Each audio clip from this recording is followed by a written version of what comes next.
Hi, I'm Hal Roberts. This is Bridge City News. Here are some of the top stories we've been following. Fortunately, there were no injuries, but a house fire on the city's west side caused around $400,000 in damage. We hear from Alberta Labour Minister Jason Copping and the union representing public sector workers about the controversy surrounding a worker safety bill. And U.S. President Donald Trump refuses to implement another lockdown as COVID-19 cases continue to rise south of the border. Your nation, your province, your southern Alberta. From the heart of Lethbridge, it's Bridge City News with Hal Roberts. Thanks so much for joining us.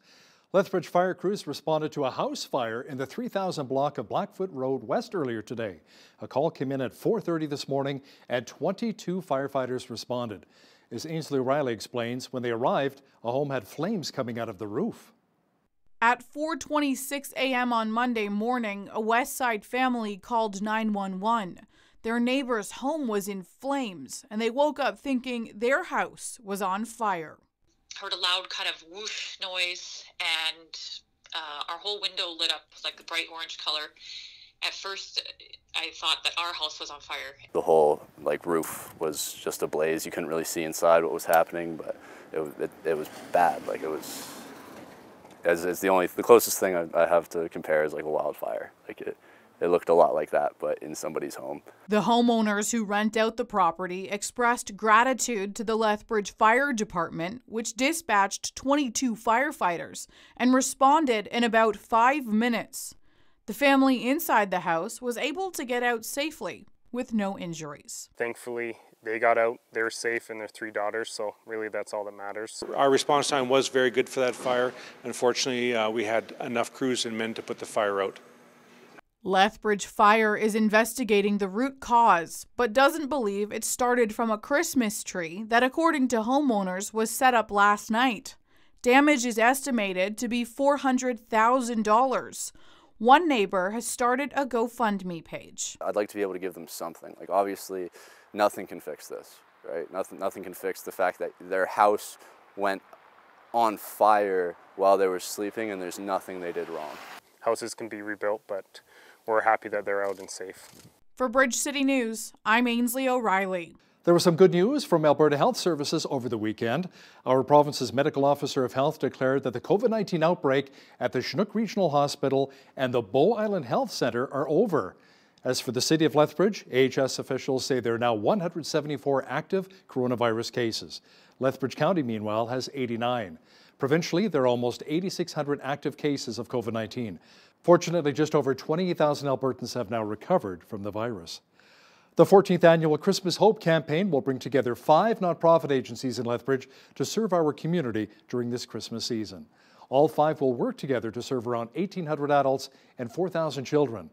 As video journalist Micah Quinn explains, the need for families this year is bigger and more dire than ever. The collaboration between the Lethbridge Food Bank, Interfaith Food Bank, the Salvation Army, Lethbridge Family Services Angel Tree, and My City Care Shop of Wonders aims to help out less fortunate families during the Christmas season, and they all met at City Hall today to coincide with the annual Christmas tree lighting. We're really encouraging community members to not be ashamed to ask this year because this is a year like no other, and there are a lot of circumstances why someone may run a little bit short this year, and we just want to ensure that there's absolutely no shame, and all of our community is behind us in making sure that everyone can have a Merry Christmas.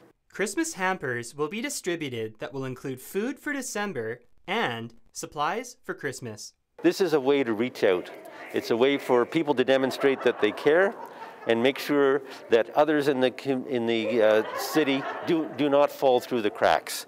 Toys for the campaign will be given out by the Salvation Army, Angel Tree, and Shop of Wonders, where each agency will provide gift bundles worth $60 to $80 to families. And so our appeal to the public is to simply, be with us.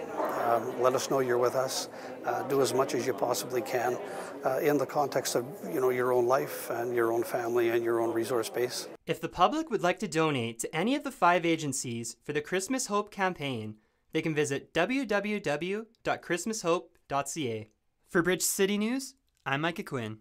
A new bill being proposed by the UCP, Bill 47, is receiving some backlash from the Alberta Union of Provincial Employees. The union says the bill, which is aimed at improving worker safety, will end up taking away rights from those workers.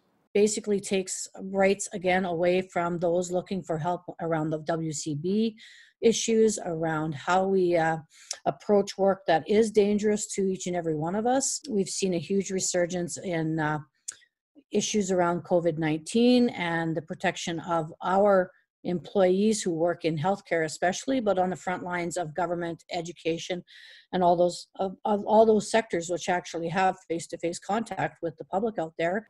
Alberta Labour and Immigration Minister Jason Copping disagreed. He countered by saying Bill 47 will improve workplace health and safety, but will also ensure workers' compensation is sustainable. There's three things we're doing with this bill. The first is we're filling a campaign commitment on the Heroes Fund, which will provide an additional $100,000 to the families of first responders who die in the line of duty. Secondly, we're making changes to the Occupational Health and Safety Act.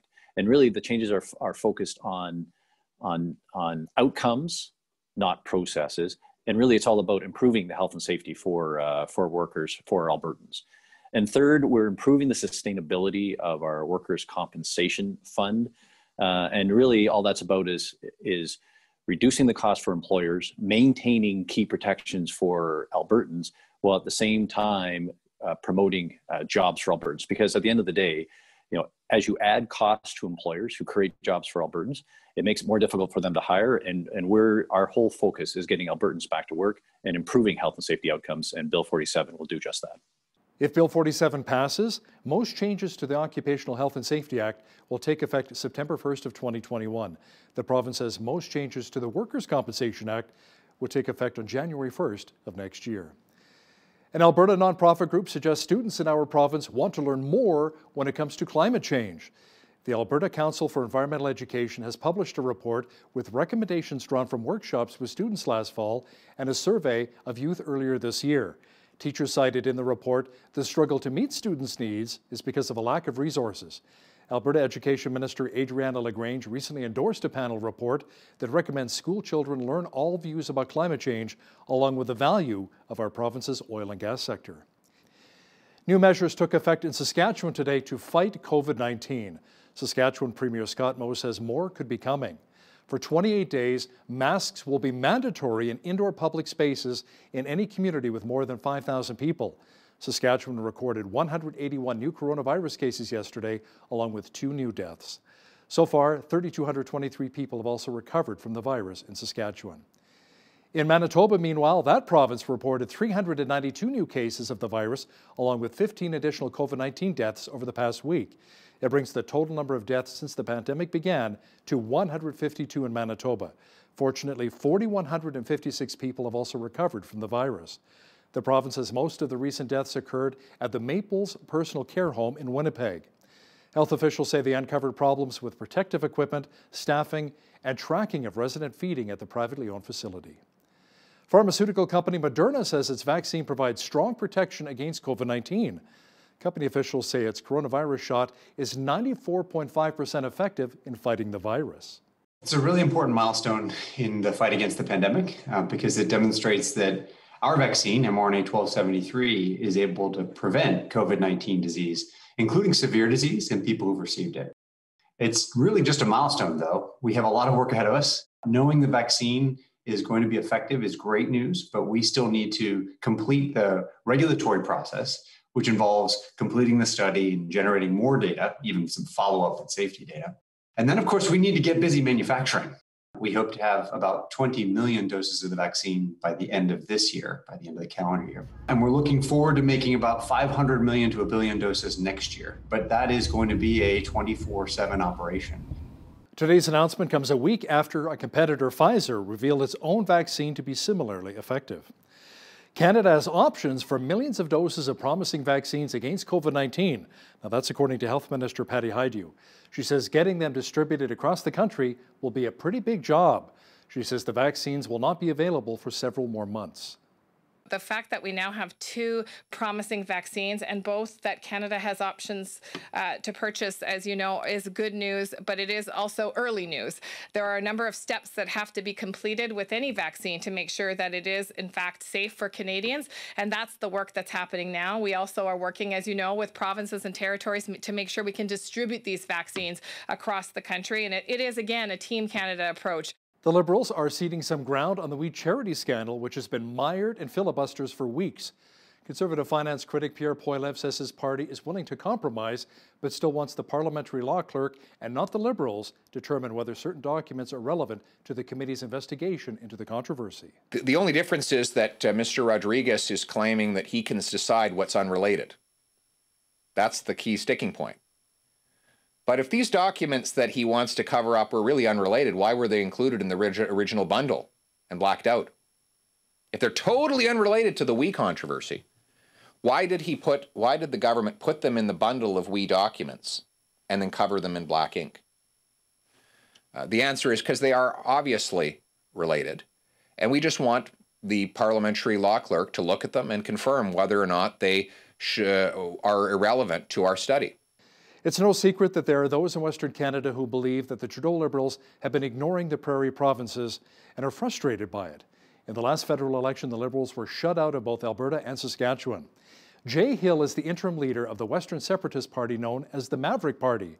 He says the West has been underrepresented in Ottawa for far too long, and things need to change. So it was very clear to me, or became clear, that no matter who we sent or how many we sent, the West sent to Ottawa, any party that wanted to gain office as the government of Canada and remain in office had to appease those voters in central Canada, because that's where the most seats are. Catch the full interview with interim leader of the Maverick Party, Jay Hill, coming up in the second half of our program. U.S. President Donald Trump says he refuses to have another lockdown as COVID cases continue to surge across the United States. He suggested one could be in the offing should he lose his legal challenges to overcome his election loss to Joe Biden. While healthy Americans have gone back to work and to school, we continue to spare no expense to protect the elderly and the vulnerable. According to some estimates, a national lockdown costs $50 billion a day and hundreds of thousands of jobs every single day. Ideally, we won't go to a lockdown. I will not go. This administration will not be going to a lockdown. Hopefully, whatever happens in the future, who knows which administration it will be. I guess time will tell. But I can tell you this administration will not go to a lockdown. Tens of thousands of Donald Trump supporters crowded in Washington, D.C. over the weekend in a show of support for the president's ongoing efforts to overturn the results of last week's election. Even though most of the mainstream media has declared Joe Biden the president-elect, the Electoral College has yet to officially announce Biden, and his running mate Kamala Harris as the winners. According to the Associated Press, Biden currently has 290 electoral votes to Trump's 232. 270 are needed to win the presidency. Defiant supporters of U.S. President Donald Trump said that they are standing by Trump and believe that he, and not Biden, won the election. We are, and we believe that we won, and we're going to prove it, because the law in the United States is not like Venezuela. It's a law in this country. It's a big fraud, and I know it's a fact because they use the same machines for votes. It's the systematic machines, and they can turn automatically your votes. This is why they had to recount one by one. Roger, 1 Alpha. Godspeed, resilience. 4 astronauts blasted off from NASA's Kennedy Space Center in Florida last night, riding atop a SpaceX Falcon rocket. They should reach the International Space Station late tonight for a 5 to 6 month stay. To be in space like that, wouldn't that be something? Samaritan's Purse has sent a DC-8 aircraft packed with winter relief supplies to Armenia. They'll be delivering warm clothing to needy families who fled the conflict between Armenia and Azerbaijan. Since fighting broke out on September 27th, thousands of people have had to flee their homes. The Christian organization is bringing more than 11 tons worth of winter clothes and blankets, enough for 500 families in need. My name is Ken Isaacs. I am the Vice President of Programs and Government Relations for Samaritan's Purse, and today I'm in Greensboro, North Carolina. This plane will be going to Yerevan, Armenia, and these supplies are going to go to people who have fled an area called Nagorno-Karabakh. There was a war in 1988 to 1991. There was a treaty in 1994. And about a month ago, the conflict has started again. As a result of it, on the Armenian side, there's approximately 80,000 people, civilians who have fled with nothing but the clothes on their back. In this airplane is enough clothing and enough supplies for 500 households. Winter coats, boots, it's a very, very cold area. Pray for Armenia, pray for Azerbaijan, pray that there would be peace between these countries. Thank you for your support and thank you for your prayers. Yeah, we would like to see peace in that region once again. It's been mild in our region with lots of snow melting, and that trend should continue for the short term. Complete weather details are on deck. It has been so nice to feel the warmer temperatures here in southwestern Alberta again, hasn't it? Jeanette Rocher is here now with a full look at the weather forecast. Jeanette, those warmer temperatures may be sticking around most of the week. Yeah, well, we seem to be in a little stretch of temperatures that are warmer than the average high for this time of year, and that will last right through until the weekend. Into tonight, though, we're going to have periods of freezing rain, so rain mixed with snow, low of -1 overnight. Into tomorrow, Tuesday, lots of sunshine, 8 degrees. There's that nice 8. 7 degrees expected on Wednesday with sunshine. Sunshine expected for the rest of the week as well. Thursday, it's going to dip down to -1, and then the mercury will climb again on Friday with a high of 6 degrees. 3 degrees expected for Saturday and 8 degrees on Sunday with a mix of sun and cloud. So we were talking about those seasonal highs for this time of year, which is around 4 degrees or 3.7 degrees, and we have been reaching temperatures higher than that. -8 is the average low. 19 degrees was our high temperature back in 1943, and -31 was the chilliest day on record. That was in 1959. 7:45 a.m. was when the sun rose this morning, and our sun set this evening, 4:47 p.m. So yeah, definitely days are getting shorter. Now, Vancouver and Victoria were under a wind warning earlier today, and that is going to last into tomorrow. In certain areas, they could see gusts up to 90 kilometers per hour. Also, some showers expected in both of those cities tomorrow. Edmonton could see a mix of rain and snow tomorrow, high of 1 degree, high of 7 degrees in Calgary with a mix of sun and cloud. They could see those periods of rain and snow this evening, though. Into tomorrow, Saskatoon could see a chance of flurries, high of -3. 1 degrees is the expected high for Regina, and -5 for Winnipeg. Not a bad day in Winnipeg tomorrow. It's going to start out sunny, and they're going to see those clouds roll in later on into the day. Now, Toronto could see a chance of flurries as well, 60% chance actually. 3 degrees is the high, -1 in Ottawa with a 30% chance of flurries in the afternoon. Mix of sun and cloud expected in Montreal tomorrow with a high of 1 degree. And as we move further east into Atlantic Canada, Fredericton should be a lovely day there. 5 degrees the high, 7 degrees the high for Halifax with a chance of rain. Mix of sun and cloud expected in Charlottetown with a high of 5, and 8 degrees up here in St. John's, Newfoundland, and they could see a risk of showers as well. So there you go, that is your weather. There's more promising news on the COVID-19 vaccine front as Moderna says its 2-dose shot provides strong protection against the novel coronavirus. Today's announcement comes a week after Pfizer revealed similarly encouraging results for its own vaccine. Moderna says of 95 infections so far in its 30,000-person study, all but 5 were in people who got placebo shots. But even if Moderna and Pfizer receive permission for emergency use of the vaccines, initial supplies will be limited and rationed. Canadian manufacturing sales in September met expectations as they increased 1.5% to $53.8 billion. Stats Canada says the increase was led by wood, chemical, and food industries. The gain followed a revised drop of 1.4% in August. Stats Can says manufacturing sales in September were up 3.6% below their pre-pandemic levels in February. Canadian home sales set a record for the month of October, but slowed from the all-time monthly high in September. The Canadian Real Estate Association says sales were up just over 32% year over year last month, but were down 0.7% from the previous month. The national average home price was up 15.2% from October of last year. That was mainly due to sales in Vancouver and Toronto. A CREA economist says the recovery from COVID-19 shutdowns that dampened the spring market has been surprising. Analysts say many households will be pulling up stakes and moving as a result of the pandemic. West Coast Energy has been fined for failing to prevent a fiery pipeline blast near Prince George, BC 2 years ago that led to natural gas shortages throughout the province of BC. The Enbridge subsidiary was handed a $40,000 penalty after the Canada Energy Regulator determined the company did not adequately implement a stress corrosion monitoring program that would have identified the problem section of the pipe. Enbridge said it paid the fine and is undertaking an aggressive integrity program to prevent future incidents. Now, the TSX was up 214 points in the day to finish at 16,889. The Dow was up 470 to 29,950. The S&P 500 was up 41 points to 3626, and the Nasdaq was up 94 points in the day to finish at 11,924. West Texas Intermediate Oil was up $1.32 to $41.45 US per barrel. Natural gas was down 32 cents to $2.68 US. Gold was up 2 cents to $18.88.97 US an ounce, and silver was unchanged at $24.77 US an ounce. Wheat is at $265 per metric ton. Barley's also at $265. Canola's at $5.59, and corn is at $276 per metric ton. Live cattle were up 50 cents to $110.43. Feeder cattle were up 5 cents to $137.93.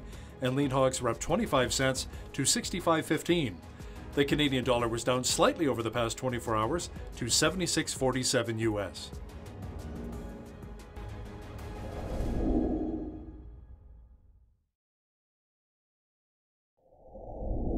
Recapping one of our top stories this hour, Lethbridge fire crews responded to a house fire in the 3000 block of Blackfoot Road West earlier today. A call came in at 4:30 this morning and 22 firefighters responded. When they arrived, one home was on fire with flames coming out of the roof. Fortunately, crews were able to quickly get the fire under control. All occupants were out of the home and firefighters were able to rescue a dog that was still inside. There were no injuries and damage is estimated at $400,000. An investigation into the blaze is underway. Western separation sentiment is still growing, especially here in Alberta. Coming up, an enlightening interview with the head of the Western Separatist Maverick Party, Jay Hill. Mr. Hill is a former MP who explains why so many in the West are frustrated with the Trudeau Liberals. That Q&A is coming up. But first, here's a look what's happening in and around your community. Here's your Bridge City News community calendar. Lethbridge's Sport Council's Outdoor Roving Gyms program is taking place Mondays from 9:30 to 11 a.m. at the Service Sports Center and from 6 to 7:30 p.m. at Emmanuel Lutheran Church. This free program is for kids ages 5 and under and their caregivers. Come and enjoy a great time of fun and get active. For details and to register, visit lethbridgesportcouncil.ca/rovinggyms. The Ho Ho Holiday 5K is the most festive fun run in Canada, combining the magic of the holiday season with community engagement and fitness. This fun run helps raise funds to support Make-A-Wish Canada. Each registration includes a Santa suit, finisher's medal, a holiday treat, and timing app. Beginning November 25th until December 31st, you can join thousands of Santas virtually across Canada, spreading Christmas cheer and helping support Make-A-Wish Canada. For more information, visit hohoholiday5k.com. Get out and explore nature. The Helen Schuler Nature Center is offering guided 1-hour field trips for all ages. Visit lethbridge.ca/things to do. Click on Nature Center and follow the events page, where you'll find a list of featured tours that will introduce you to amazing plants and animals found right here in Lethbridge. Cost is $35. Book online for your tour today. And that's your Bridge City News community calendar. In the last federal election, where Prime Minister Justin Trudeau won with a minority government, there was and still is talk about how the Western provinces felt alienated. The feeling has given rise to the new federal party called Maverick Party, formerly known as Wexit Canada. It's a Canadian federal political party. It advocates for the secession of Western Canada, including Alberta, BC, Saskatchewan, and Manitoba. And joining me now is the interim leader and former Conservative House leader, Jay Hill. Welcome to BCN, Jay. Well, it's a pleasure to be here, Hal. Now, Jay, you retired from politics 10 years ago, a decade ago. Why jump back into the fire now? Well, as I said when I was interviewed shortly after I've taken this step back the end of June, so 3 months ago, it really is because of my grandchildren. I'm fortunate to have 3 grandchildren now, and increasingly I'm concerned about the future that is going to be facing them very shortly. So tell our little viewers about Jay Hill, outside of the fact that you were the former leader of the House of Commons, a former Minister of State. You're also, what, a farmer, right? I was, yes. I farmed for 19 years prior to getting into federal politics with my father and one brother. Ultimately, we took over the farm from my father, and then I sold my half of the farm to my brother after it was clear I was going to be in politics for quite some time. I still go up to Fort St. John up in the BC Peace region and help my brother in the spring and fall, keep my hand in, as it were, with agriculture. So Jay, why do you believe there's such a need for the Maverick Party? What are some of the frustrations you're hearing from Western Canadians? Well, it's not only the frustrations and concerns that I hear, Hal, but it's based upon my 17 years as a member of Parliament, trying my best to represent the constituents of northeastern British Columbia. It became clear over the years that no matter how strong a voice and how big a contingent of a caucus that Conservatives elected, regardless of the banner. Originally, I was with the Reform Party. I was elected a couple of times with Canadian Alliance, and then the last couple of times as a Conservative. And that's when I served in cabinet with Prime Minister Stephen Harper. So it was very clear to me, or became clear, that no matter who we sent or how many we sent, the West sent to Ottawa, any party that wanted to gain office as the government of Canada and remain in office had to appease those voters in central Canada, because that's where the most seats are. And so that's a huge challenge for any leader, including Aaron O'Toole now, to not fall prey to that, because if he wants to win, he has to ensure that his message is something that will resonate with Toronto, Montreal, Ottawa, and parts of Quebec. Now, Alberta Premier Jason Kenney has already gone on record saying he's not interested in talking about separation whatsoever. How do you respond to that? Well, I say that's unfortunate. I mean, I have been preceded by many, many very influential and intelligent and educated people, from Ted Byfield, who was a fellow journalist of yours years gone by, to Ted Morton. So I guess two Teds, who both advocated, along with countless others, that if we're ever going to be taken seriously, if our historical and current grievances are ever to be addressed properly by Central Canada, they have to face the stark reality that if they don't address them, we will leave. And the minute you take potential, and I emphasize potential, separation off of the table, then they don't think we're serious and they don't properly address our grievances. So when Jason Kenney says that, although I'm sure he's speaking for the majority of Westerners that don't want to leave Canada, that's the reality. When he says that, when he takes any potential for independence off the table, he dramatically weakens our argument. Jay, in the last federal election, the Liberals were shut out of Alberta and Saskatchewan. Why do you think that was?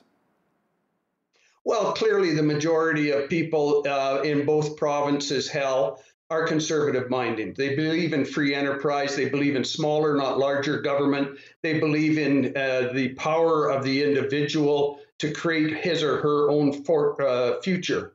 And when you see that independent streak, that's why we have a growing number of frustrated Westerners, especially in Alberta and Saskatchewan, that are saying, wait a minute, we can keep electing Conservatives and sending them to Ottawa till the cows come home. It's not going to change the fundamental way our country is structured or are going to get us constitutional reform. Jay, Manitoba may jump on board secession, but I'm not so sure about British Columbia. I mean, that's a province that's quite divided. There still appears to be a lot of Liberal support there, especially in the lower mainland of the island. The Okanagan seems more conservative. But how will you get the entire province on board? Well, I don't think we need to, Hal. Clearly, one of the lessons that we learned thanks to the First Nations in Quebec was during the Quebec referendum in 1995, we found that if the country is divisible, and it is, with the properly asked question on independence or separation, then also provinces are divisible. And so what I would say in addressing that question of yours is that British Columbia would be in a very unique situation if Vancouver, the lower mainland, and Vancouver Island, where the vast majority of the population for the province is, voted overwhelmingly against independence, but the rest of the province, east and north of Hope, British Columbia, at the front end of the Fraser Canyon, all voted for it. You know, you could rapidly see that there would be a tough choice there to make. If the remainder, the 2/3 of the province that really has the natural resource wealth and revenue that feeds a lot of Vancouver and the Lower Mainland, if they opted to go with Alberta and Saskatchewan, what would the remainder do when they were physically cut off from the rest of Canada, similar to what Alaska is cut off from the United States, the lower 48?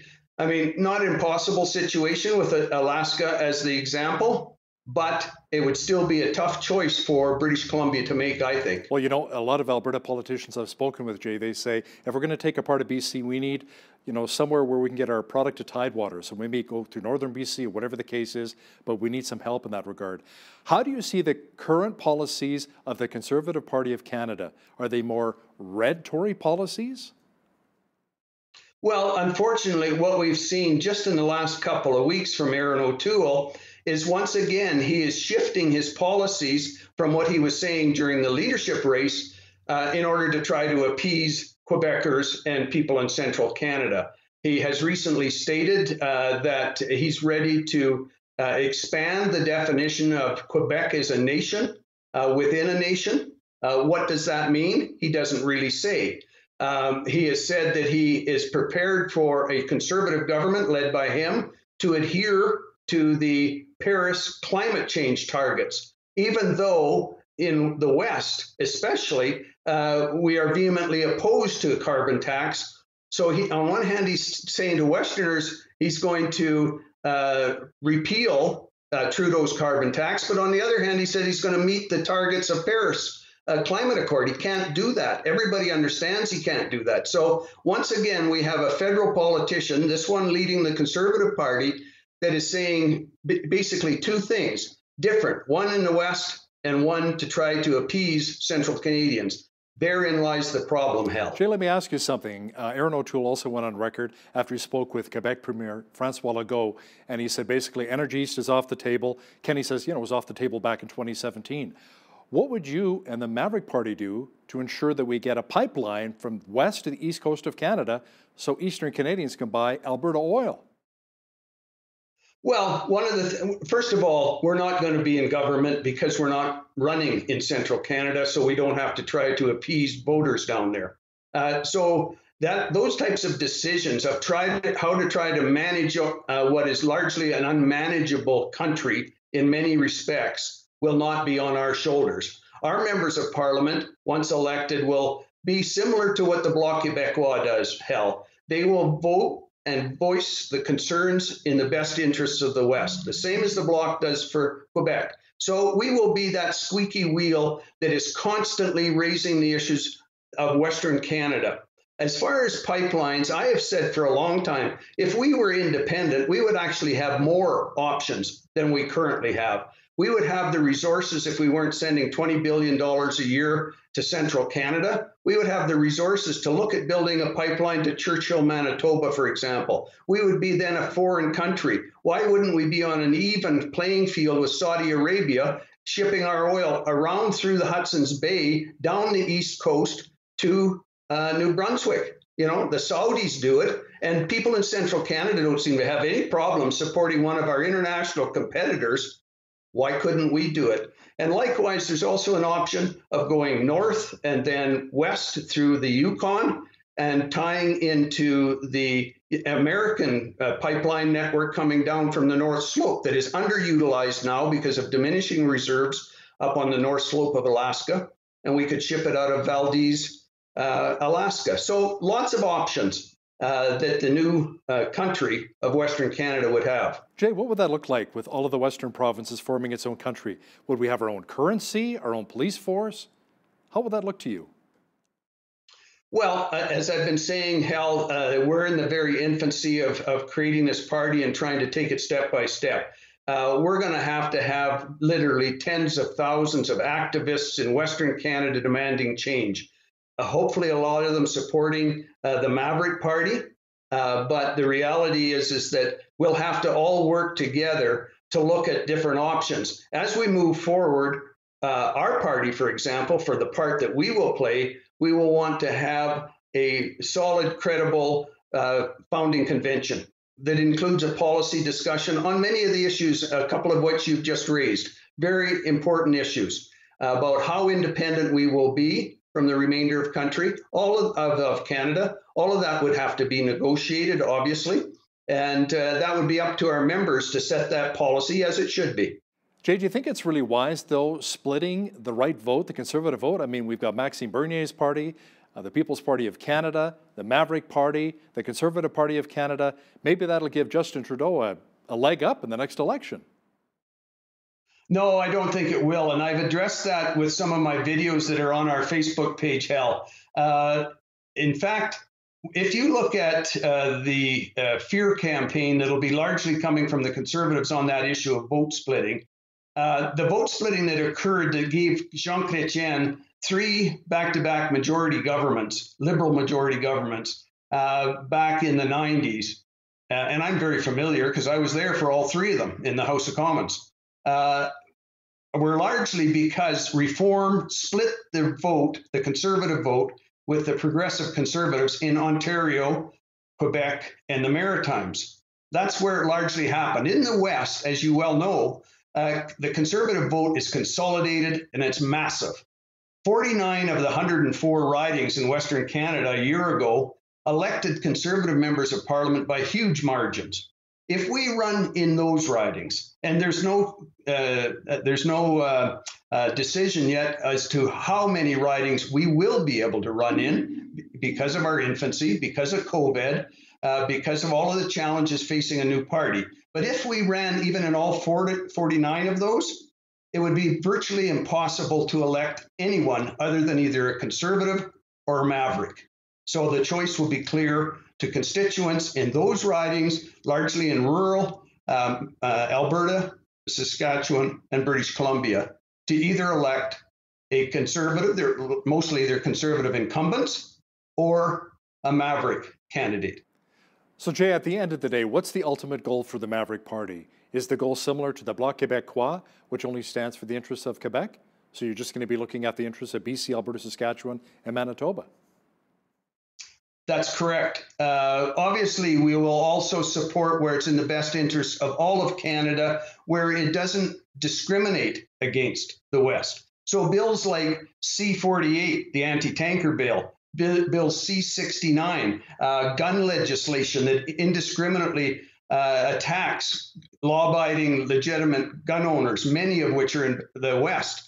Obviously, those types of legislation will be fought viciously by Maverick members of Parliament as we stand up for the West. If there's legislation or a budget, for example, with a Conservative government that's putting forward positions and legislation that's good for all of the country, but also good for the West, of course, we will work with the Conservatives and vote for it. Now, if we have an early election, Jay, are you confident you'll have enough MPs to run?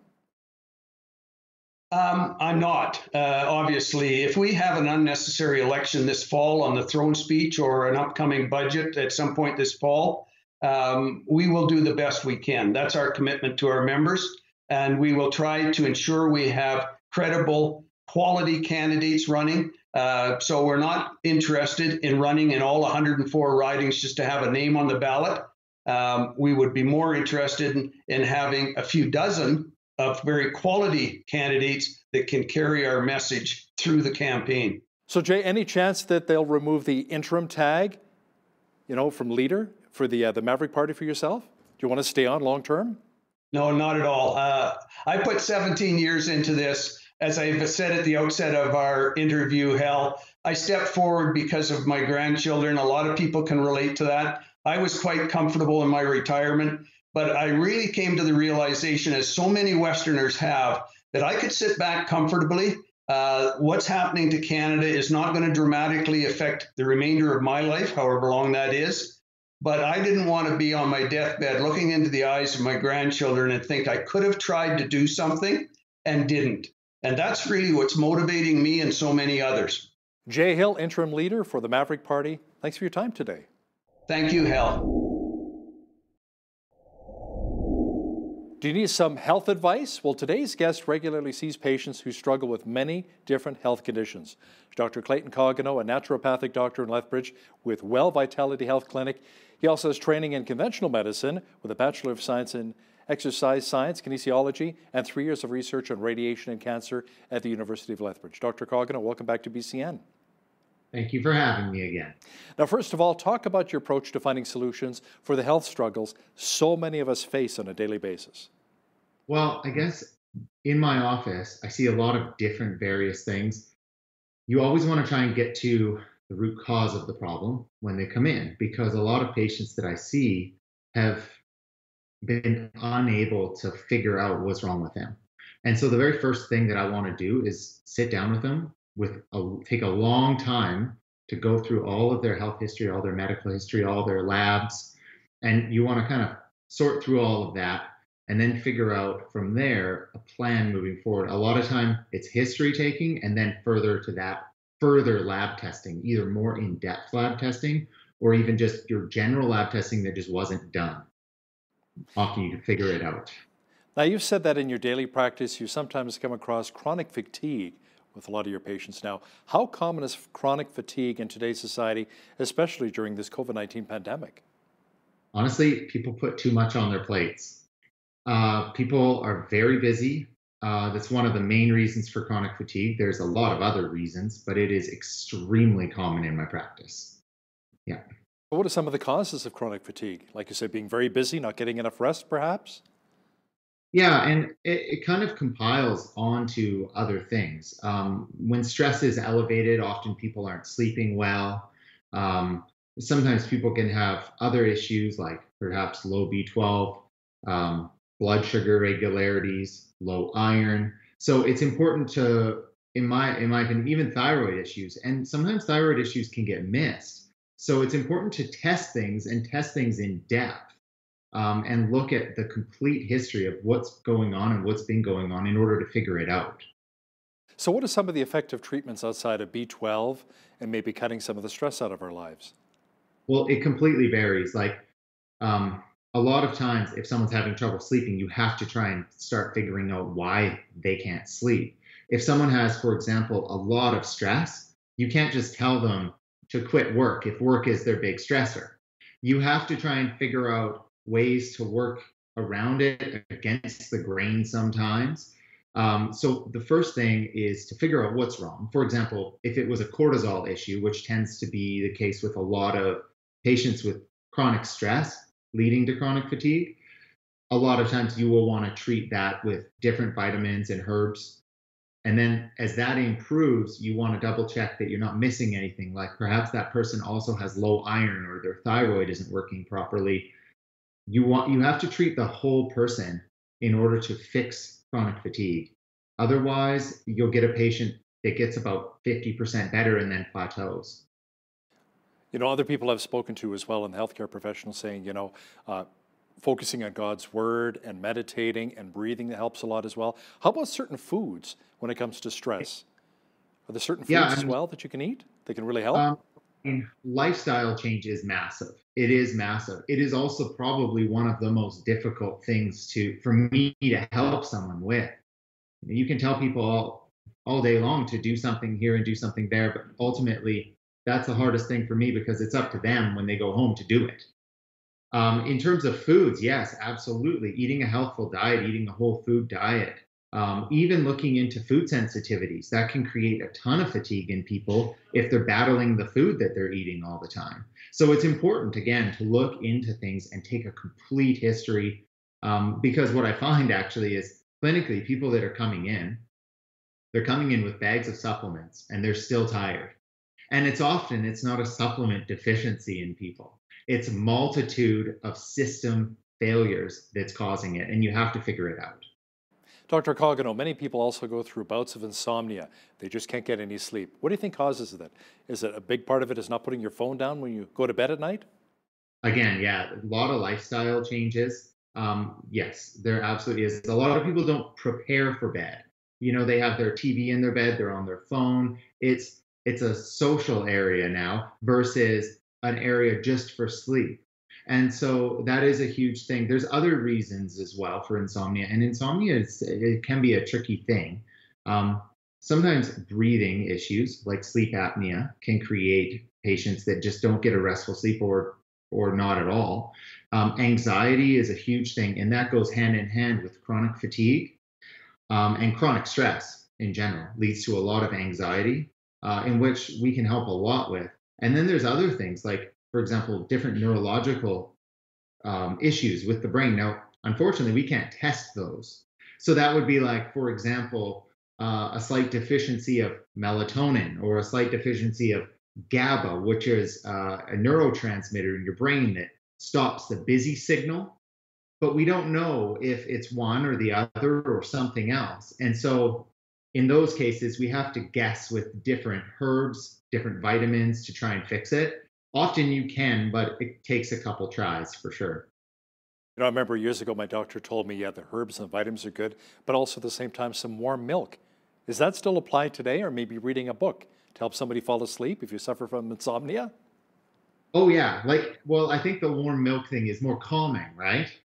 I think. I don't know about that one, but I know that certain herbs like, chamomile tea is really calming. Rosemary is very calming. Passion flower root specifically, you can drink it as a tea, you can take it as a supplement. It just makes you calm. It doesn't necessarily put you to sleep, but it helps get your body ready for sleep. Ever consider using CBD oil or capsules as a treatment for insomnia? Yeah, CBD, it's a fairly new thing, especially since the legalization process. A lot of doctors are now delving into more research on it.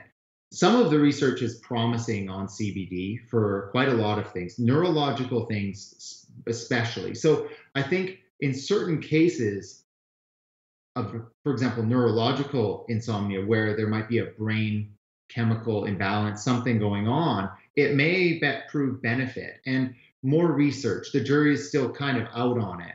And in some cases, it's been shown to actually make sleep worse. And some people will actually get anxiety on it. And so I think it's a potential option for people, but they definitely should talk to their doctor about it before they just go start taking anything, really. You want to be focused and accurate on what you're taking. That way, you end up just with better results overall. Let's move on right now and talk about digestive health, Dr. Coggino, and let's talk specifically about the condition called leaky gut. What exactly is leaky gut? Leaky gut is the general term for something called intestinal permeability, increased intestinal permeability. And what that means is that the enterocytes, or the cells in your small intestine, are slightly inflamed and irritated, and they're allowing larger protein particles of food to get into your bloodstream. And when a big piece of protein gets into your bloodstream, your body's not used to it. It's used to it being broken down to a certain size. So it sees it as foreign, and it starts to kind of attack it, and it can create an inflammatory response called an immunoglobulin response. And that can have widespread systemic effects on the body, meaning you could get anything from rosacea, eczema, psoriasis, acne, to chronic fatigue, to joint pain, to gut pain, to IBS. And so the testing for something like that is, I find, very beneficial to helping people who have a multitude of symptoms, especially those with gut issues like IBS, because irritable bowel syndrome is a diagnosis that doesn't tell anyone what the problem actually is. Most patients come into the office knowing their gut's irritated. So me telling them that they have irritable bowel syndrome does not help anyone. We have to try and figure it out. And one way to figure it out is through a blood test called an IgG blood test that can actually start looking at, maybe what foods is this person sensitive to help them. So what are some of the effective treatments for leaky gut? I honestly, the first biggest thing is to try and figure out what foods or what product is irritating their gut. and eliminate it. You have to get rid of the cause of the irritation. Sometimes the cause of the irritation is something more severe, like inflammatory bowel disease, like an autoimmune thing, maybe like celiac or heavy metal exposure, perhaps even antibiotics. So you got to get rid of whatever thing is irritating it first, and then you have to start working to heal the gut. And often I use a combination of L-glutamine and a high dose of omega-3, specifically a component in that called EPA, which is an anti-inflammatory. So you want a nice strong anti-inflammatory in the gut, and then you want glutamine, which helps to heal and bind the gut cells back together. Now, there are many body cleanses in the market today. What do you think of those which claim to really cleanse your liver? I think that there's overclaim to what a lot of them can do. I think that some will have benefit, but you also have to be careful. I just saw a patient just the other day that did a liver cleanse and ran into some serious issues because her liver didn't need it. And honestly, she even had some liver issues. I think that liver detoxes, and well, she didn't know, right? And so it ended up being an issue. I think you have to be cautious with it, but I think that the general idea behind it is positive. I think really it's meant to, detoxes, especially in the liver, are meant to improve circulations, maybe give your organs a little bit of a rest, improve toxic elimination, because that's what the liver does. So yes, you can absolutely do that. Provide your body with better nutrients, and even just increasing circulation, you know, and really that's what a detox should be all about, is improving health, not depleting the body of a bunch of things. We talk about alcohol potentially damaging the liver. How about certain foods that may have the same effect? Yes, absolutely. There's a lot of different foods that can damage the liver. Certainly you want to make sure that you're eating a healthful diet and a whole foods diet. And I find that the biggest thing is variety in the diet, because the liver itself is like a giant filter. So the more healthy whole foods, antioxidant foods that you're eating, the better it's going to function. So a lot of berries, blueberries, raspberries, right? That really helps? Exactly. The nice thing about the liver is it is one of the only things in your body that can regenerate. So if it's down to a quarter functionality, it will regenerate to 100%. But the biggest catch-22 with that is that often what we see is that people that have a liver capacity that's so low, they're often alcoholics or they're drug addicts, or they have issues that they cannot stop. So it often continues the decline. However, if you start treating your body healthfully, then that is one organ that can regenerate. When is a good time for a detox? Any symptoms to look for that would signal that you need to do a detox? And I'm not talking about drugs or alcohol specifically here. Oh, yeah. So in terms of timing, often if I'm going to tell a patient to do a detox, because detoxes can be a little bit depleting, often I say spring or summer. I find a lot of people are already extra fatigued in the winter. There's more disease going around, more influenza. And so you want to make sure that you're more boosting your body up in the winter. I think that spring and summer, you're a little bit more energetic. Your body's a little bit better to handle something like that. So timing wise, that's definitely when you want to be doing them. Yeah. What are some of the benefits of probiotics? There are different doses of probiotics. Now, do you go for one with the most? No, you have to be careful with probiotics. It's also sort of an area that we don't fully understand yet in medicine. It's a fairly new thing in medicine, probiotics. We know that they're beneficial and they have lots of health benefits, but the microbiome in our gut is extremely complex. And there's certain times where you don't want to take a probiotic. For example, when I'm doing a gut healing protocol for leaky gut, right? I often now don't give a probiotic with it. And the reason is because sometimes people with gut issues also have other things along with it, perhaps candida, which is yeast or fungal overgrowth, or even something else called small intestinal bacterial overgrowth, or SIBO. And if the person has those things and we haven't tested them to rule them out, then a probiotic actually would make those conditions worse, and it would actually make the person feel worse.